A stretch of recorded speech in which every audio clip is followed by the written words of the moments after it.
sebelum kita memulai kegiatan kita, alangkah baiknya kita memulai berdoa terlebih dahulu. Kepada adik-adik silakan yang ingin berdoa.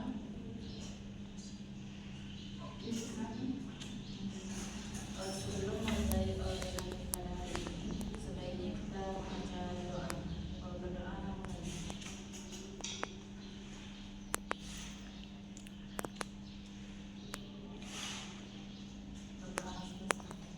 Terima kasih kepada adik yang sudah menjadi doa kita pada kegiatan kali ini. Kemudian untuk sedikit bertanya, apakah dari sebelumnya sudah tahu kita pada kali ini?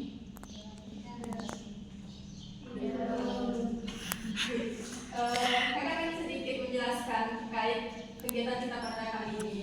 Kegiatan kita kali ini namanya bimbingan kelompok. Yang mana bimbingan kelompok ini seperti sekarang duduk dalam bentuk lingkaran. Kemudian nanti juga adik-adik semua diperkenankan, dipersilakan untuk menyampaikan apa informasi atau pengetahuan-pengetahuan yang dapat disebarkan kepada sesama kita di sini. Kemudian juga keterbukaan dari penyampaian, serta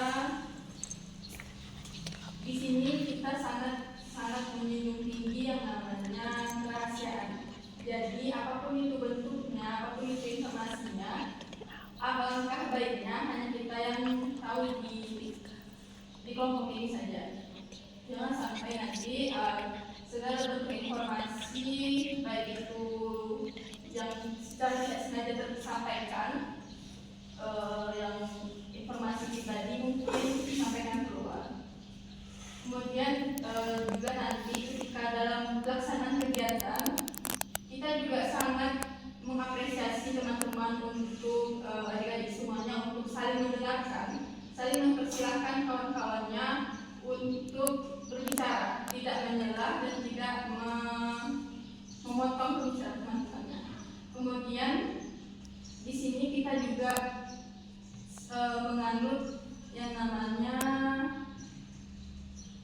penyampaian segala informasi yang bersifat baru. Yang bersifat baru itu maksudnya itu yang terjadi pada saat ini.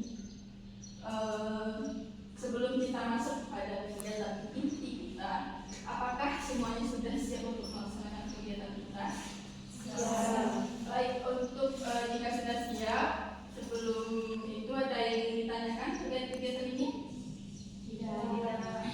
Baik, segala bentuk yang mengganggu, segala bentuk yang bisa menghilangkan fokus kita, baik itu posisi duduk, mungkin ada yang di kamar mandi, dipersilakan sebelum kita mulai.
misalkan Milan menyebutkan nama ini terus begitu juga sebaliknya gitu ya.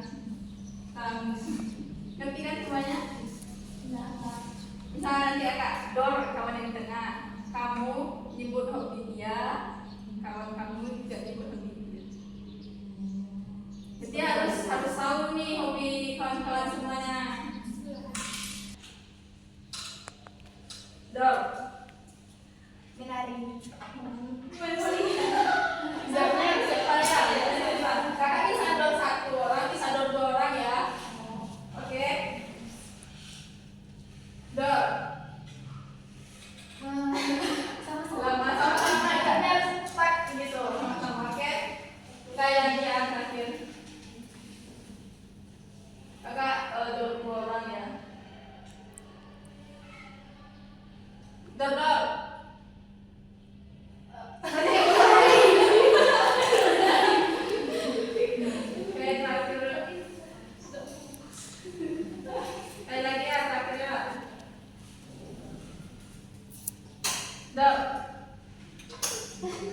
Dia tulis. Bukan gitu dong. Gak apa-apa. Tepuk tangan dulu untuk kita semua. Oke, lanjut. Sebelum masuk di kegiatan kita, ada yang ingin bertanya? Tidak.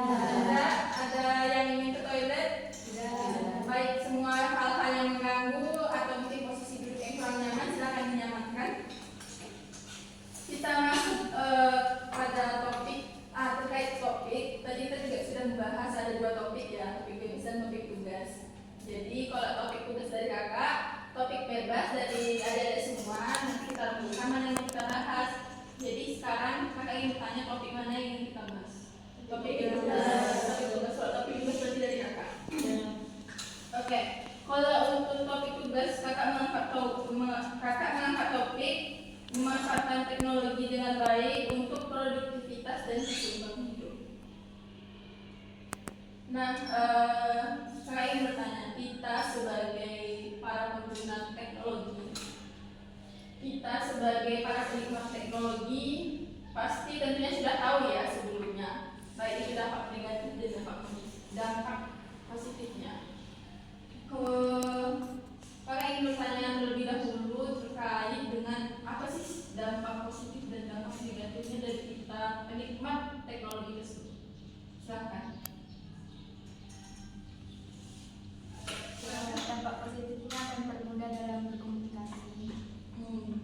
Baik, bagus sekali. Seperti yang sudah disampaikan, dampak positif bisa jadi mempermudah kita dalam berkomunikasi, baik itu berkomunikasi jarak jauh ya. Kemudian apalagi dampak positifnya, silakan. Memudahkan kita dalam penjualan seperti menggunakan media sosial. Bagus. Selain juga kita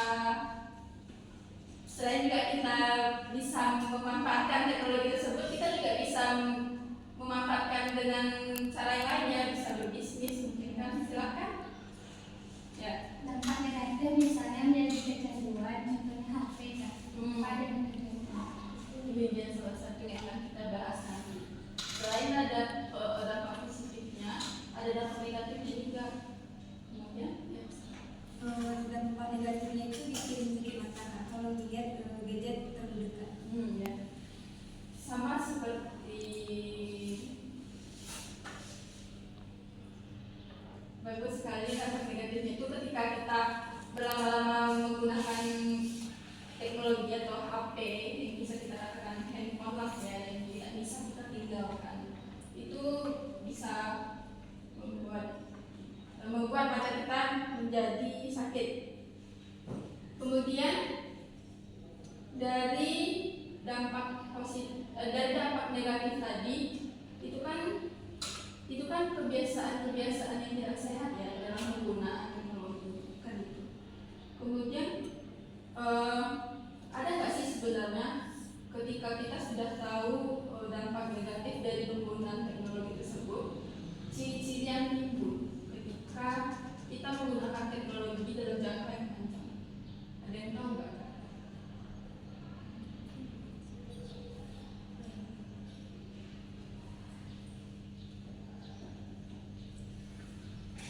Ya, silakan. Waktu terasa lebih cepat.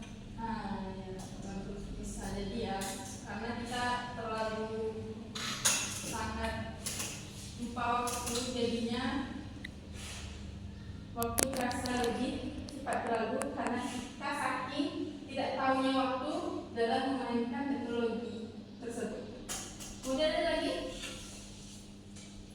yang ingin menyampaikan pendapatnya terkait dengan apa sih ciri-ciri dari penggunaan teknologi yang tidak sehat itu? Kalau dari kakak ya, kita bisa ciri-cirinya itu bisa kita lihat dari kesulitan berhenti bahkan saat tidak diperlukan. Ada nggak yang merasa itu? Ya kan? Ya. Bahkan tanpa kita sadari, ketika makan pun kita harus ada yang namanya melihat apapun itu. Yang penting ada tontonan. Terus apa lagi kira-kira? Ya, silahkan. Contohnya seperti kita lagi asik main HP, terus ada yang manggil kita tidak tahu. Ya, sampai lupa nomor sekeliling kita kan? Nggak peduli. Iya, itu sangat-sangat gimana ya? Bahkan ketika berkumpul pun, kita sesama berkumpul pun, jadinya jadi tidak tahu apa yang akan kita bicarakan, apa yang akan kita komunikasikan karena asik sendiri dengan gadget kita. Kemudian ada lagi yang ingin menyampaikan pendapatnya? Silakan kayak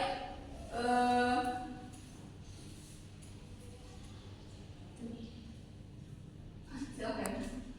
Kebanyakan orang bermain HP sedang membawa motor gitu. Itu bisa bikin bahaya ya, bagus. Itu juga tidak boleh ya. Gimana pula itu ceritanya? Apalagi kalau naik Honda. Biasanya itu kan pakai motor kan, dia pakai sebelah megang stang gitu. Kayaknya tidak jauh. Ada lagi yang ingin menyampaikan? Ya, silakan. Karena kelamaan main HP kan jadi lupa dengan pekerjaan. Ya, bagus. Aman main HP, kesadaran anak kita jadinya menunda-nunda. Apalagi sekarang kita di kuliah dari pasangannya sudah jelas. Tapi yang bata kayaknya ya. Sama. Lanjut, ada lagi? Jadi misalkan ada lagi?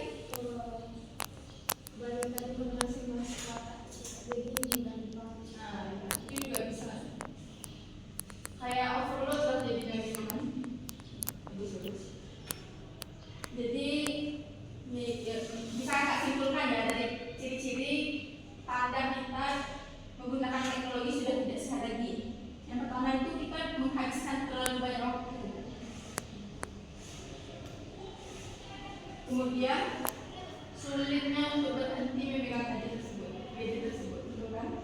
Kemudian juga mengabaikan tugas-tugas penting seperti pekerjaan, mungkin tugas-tugas kuliah, jadinya tertunda karena kita berlebihan memainkan gadget tersebut. Nah, sekarang terkait dengan kita sudah membahas dampak positif, dampak negatif.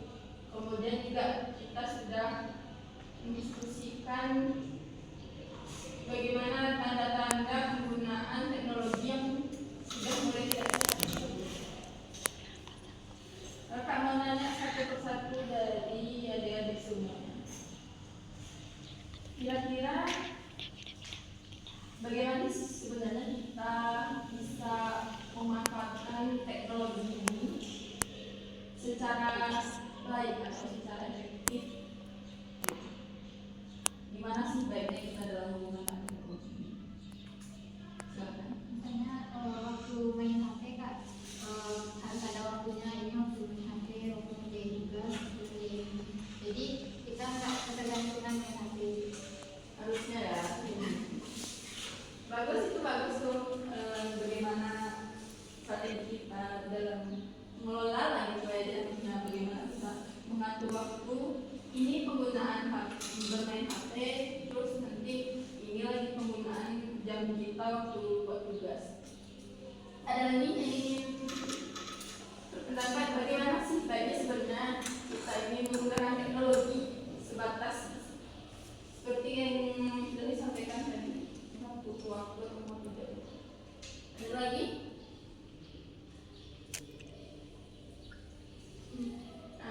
Jenis aplikasi sesuai ini kan kalau misalnya kebanyakan itu bisa dipakai mode anak gitu kan. Nah, bagus. Karena kita tidak menutup kemungkinan ya, anak-anak sekarang juga sangat pintar sekali dalam penggunaan teknologi, apalagi mereka itu sudah pandai membuka aplikasi YouTube sendiri tanpa dibimbing oleh orang tua itu kan. Nah, itulah yang kita sebagai ini sudah tahu nih di dalam aplikasinya. Harusnya kita juga sudah pandai dan juga sudah tahu bagaimana dalam penanganan hal tersebut. Ada lagi yang ingin menyampaikan pendapatnya?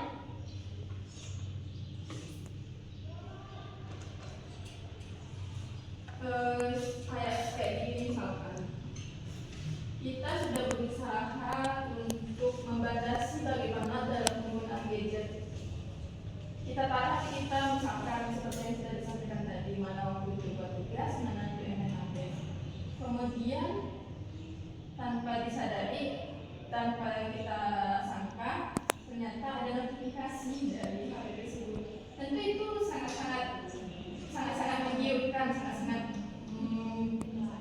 ya untuk dipegang balik kan. Itu juga bisa jadi salah satu strategi untuk kita memanfaatkan teknologi dengan baik, yaitu mematikan notifikasi ketika kita harus fokus dulu untuk mengerjakan tugas-tugas kita.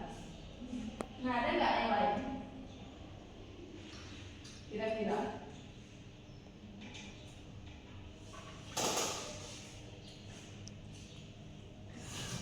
Silakan. Misalnya aplikasi yang bisa ngebukuin aplikasi kan ada juga. Ya, kakak juga sempat lihat di beberapa pencarian kakak cari gimana cara membatasi waktu itu, kayak Google Calendar katanya bisa. Kayak kita tuh bisa untuk membuat notifikasi seperti itu ya. Kakak kayaknya kurang paham juga bagaimana cara mengaplikasikannya. Tapi itu juga bisa dicoba untuk bagaimana bisa kita mengatasi atau manajemen penggunaan gadget yang terlalu berlebihan. Kemudian ada lagi nggak kira-kira? Silakan yang ingin mengeluarkan pendapatnya. Atau ini juga bisa nggak sih kira-kira gimana bagusnya ketika di akhir weekend? Kakak tahu sebenarnya ini sulit ya diubah, apalagi kalau jika tidak diubah dari diri kita sendiri kan. Membatasi bermain HP setidaknya 1 jam sebelum tidur. Nah, kadang dari kita kan bahkan mau tidur aja ketiduran gitu kan sampai main HP. Nah, hal yang sedikit itu mungkin bisa merubah kita gitu. Setidaknya 1 jam sebelum tidur. Nah, kalau kita biasakan, mungkin kita bisa membatasi sedikit demi sedikit, setidaknya dari hal kecil lama-lama menjadi besar kebiasaan. Itu bisa dicoba ya.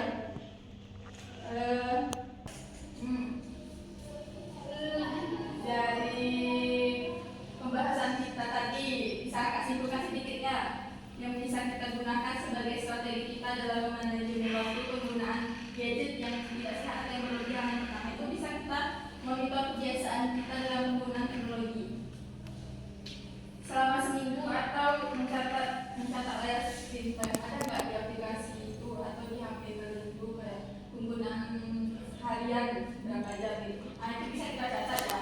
Setidaknya kalau kita tahu ini udah berlebihan, kita bisa kurangi kalau memang betul-betul kita mau kurangi.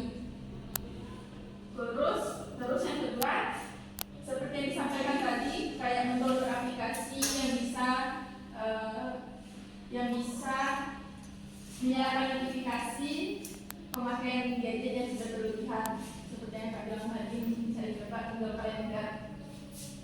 Terus yang ketiga, kita bisa menerapkan teknik manajemen waktu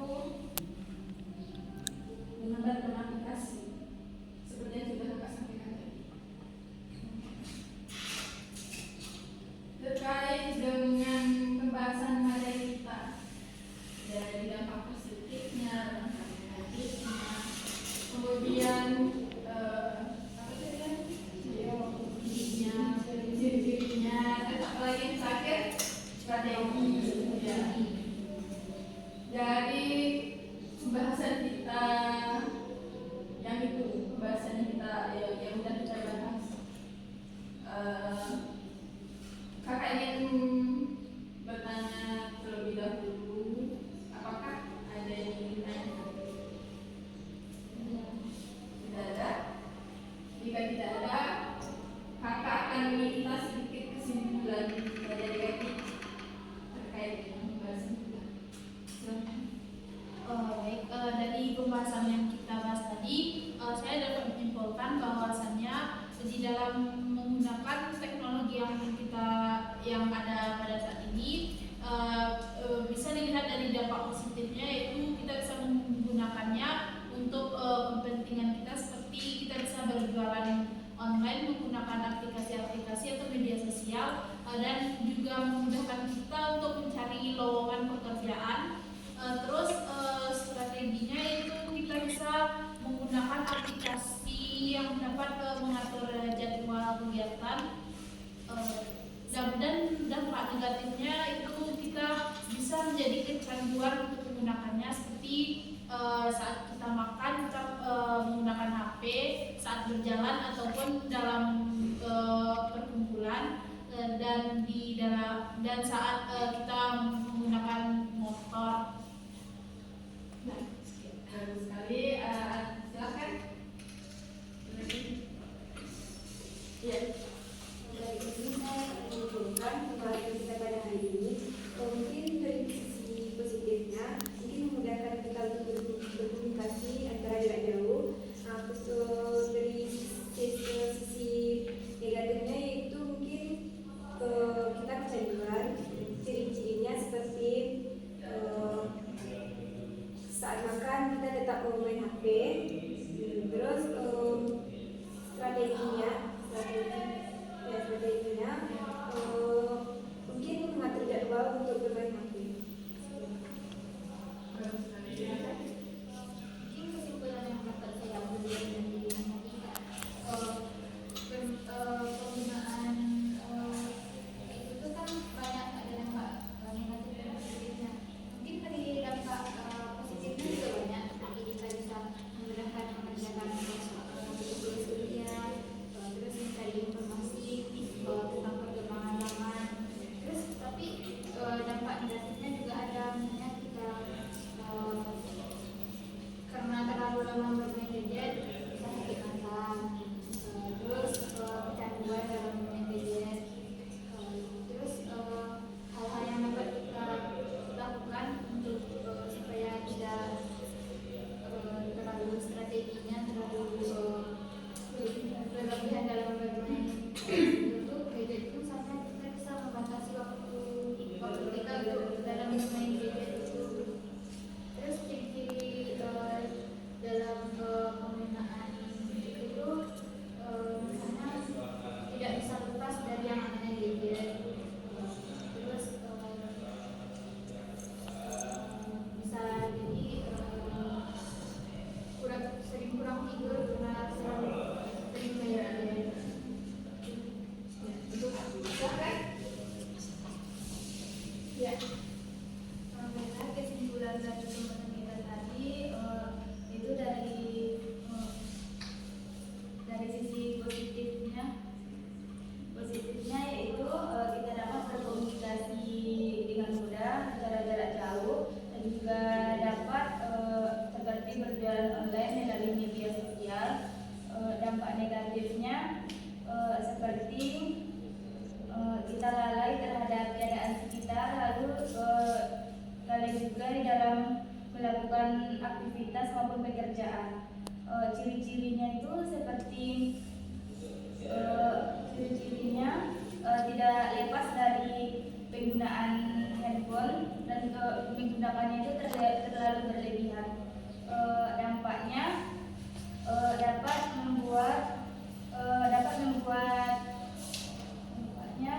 membuat kita itu terlalu ketergantungan. Dan juga bisa juga membuat sakit mata karena terlalu lama. Dan Baik, bagus sekali. Ada lagi? Silakan.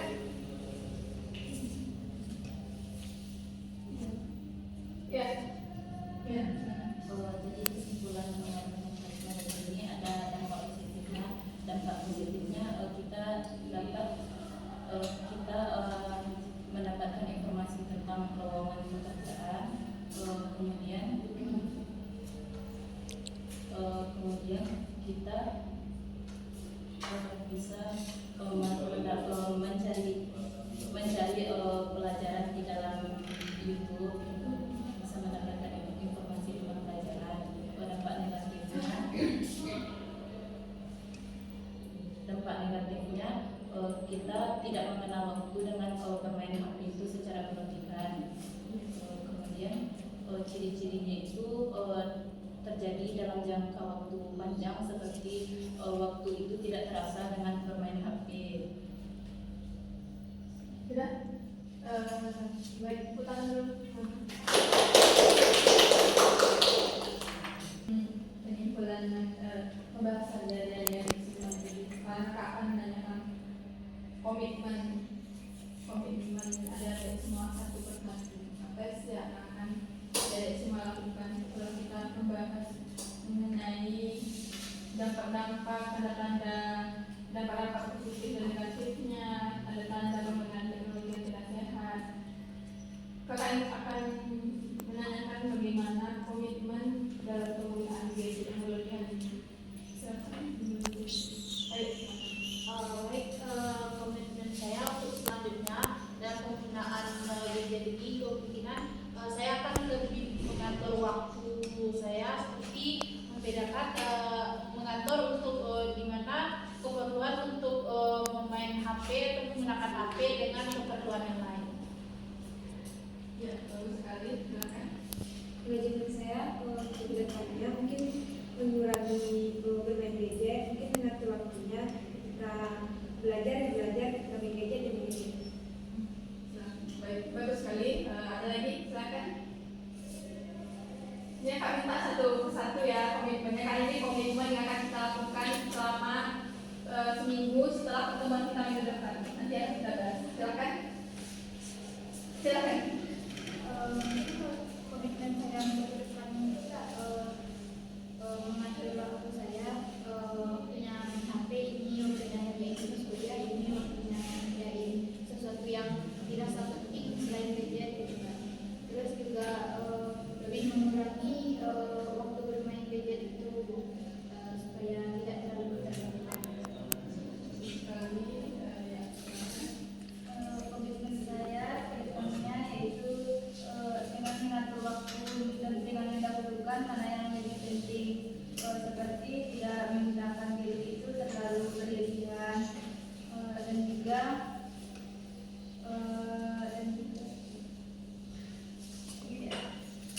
Ya, bagus sekali. Dilanjutnya.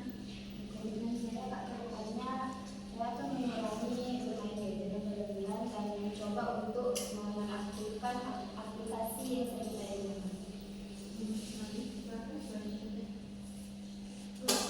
Saya adalah untuk mensisihkan aplikasi-aplikasi yang sekiranya itu bisa menyita waktu lebih banyak, kayak scroll sosmed kayak juga itu bisa ditaruh di tab-tab yang beda dan juga tapi yang untuk mencari informasi. Bagus sekali. Lanjut. Komitmen saya tadinya itu sama seperti yang lain, akan mengatur main HP dan waktu saya mungkin kalau komitmen belum ada Kak, tapi Bapak berusaha untuk waktu saja. Kalau menurut saya ke depannya Pak, mungkin kalau misalnya dari dampak-dampak yang ada dari penyakit ini, mungkin saya akan mencoba manajemen waktu dengan lebih baik, dan itu dengan mengurangi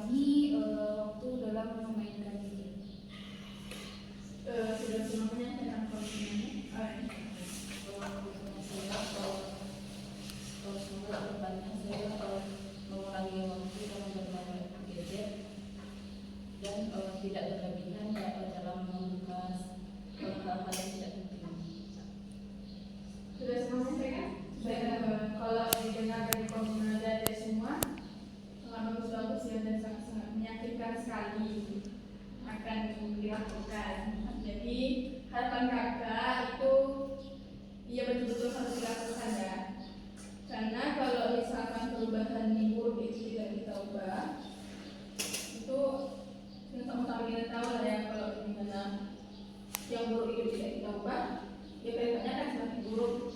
Jadi kita semua berharap komitmen-komitmen yang telah kita sebutkan tadi itu memang betul-betul kita laksanakan. Kemudian tambahan sedikit dari kakak, kalau misalkan perubahan itu sebenarnya memang harus dilakukan, memang harus betul-betul atas kesadaran diri kita sendiri, betul tidak? Ya kan? Kalau misalkan memang nggak dari diri kita sendiri, itu kita melakukannya kan sangat-sangat terpaksa, ya kan? Sangat-sangat merasa tidak apa sih ini kan gak kemauan saya gitu. Jadi kakak berharap ini betul-betul atas dari kemauan kita sendiri, ya, dari kesadaran kita sendiri bahwa memang betul, iya betul kalau penggunaan teknologi ini sangat-sangat buruk jika tidak dibatasi dengan efektif, dengan baik.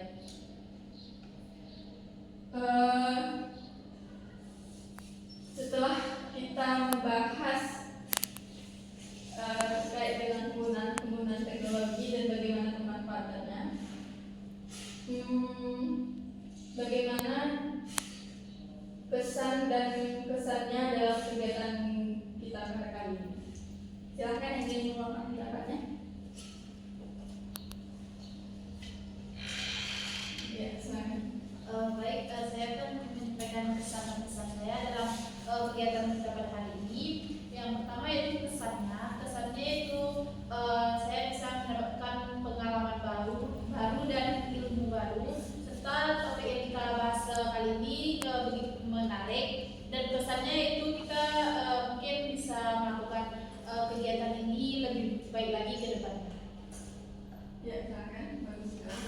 Baik, pesan dan kesan saya kepala kesan untuk topik hari ini mungkin dapat pemahaman baru tentang dampak positif dan negatif tentang gadget. Kalau kesan untuk selanjutnya mungkin BKP kita selanjutnya lebih. Silakan, dilanjutkan saja. Mungkin pesannya itu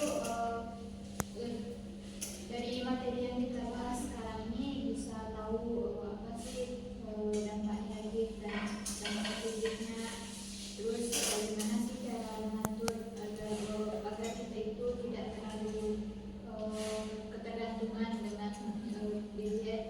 Terus pesannya mungkin kita bisa melakukan bimbingan lagi di dunia. Ya, bagus sekali. Lanjut. Kalau kesannya itu topik pada hari ini sangat menarik dan kita dapat mengetahui apa dampak positif dan negatif dari penggunaan gadget, dan kita bisa dapat mengatur waktu dalam penggunaan gadget. Kemudian pesannya itu semoga BKP selanjutnya lebih baik. Kesan dan pesan dari saya, kesannya itu menyenangkan, topiknya menarik dan mendapatkan banyak informasi dan juga ilmu, serta dan pesannya semoga kita dapat melakukan BKP dengan topik yang lebih. Kesannya menarik dan membawa masa juga untuk kesannya lebih baik.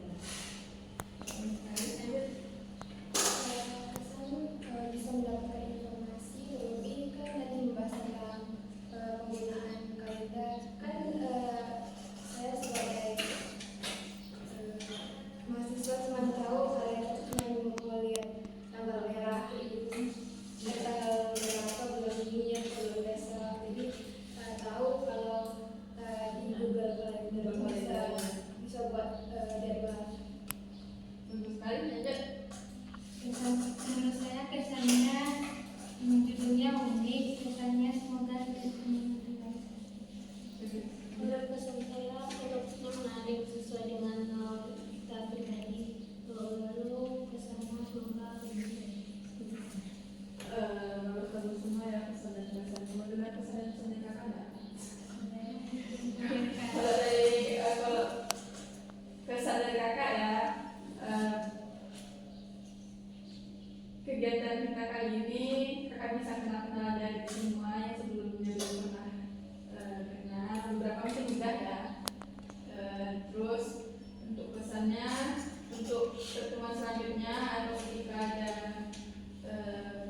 akan kami lakukan.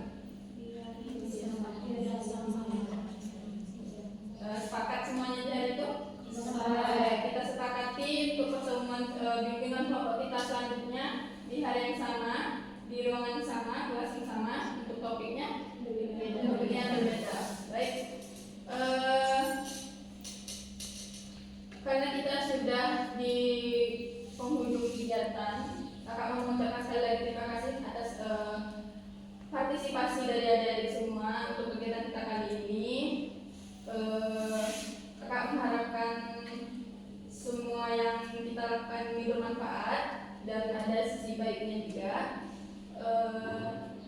Kita akan bertemu minggu depan di ruangan yang sama yang telah kita sepakati.